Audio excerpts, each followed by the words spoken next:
రైతు మాయమవుతున్నాడు, భూమి మాయమవుతున్నది ఓరన్న, రైతు మాయమవుతున్నాడు. పరిశ్రమల పేరిట, ఫ్యాక్టరీల పేరిట, ఆధునికత పేరిట, అభివృద్ధి పేరిట పొలము గుండె తొలుచుకొని పొగగొట్టాలొస్తున్నా.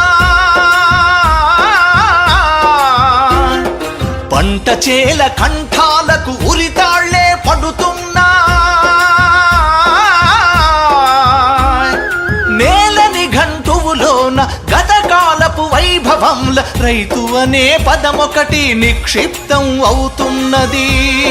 రైతు అనే పదమొకటి నిక్షిప్తం అవుతున్నది. భూమి మాయమవుతున్నది ఓరన్న, రైతు మాయమవుతున్నాడు.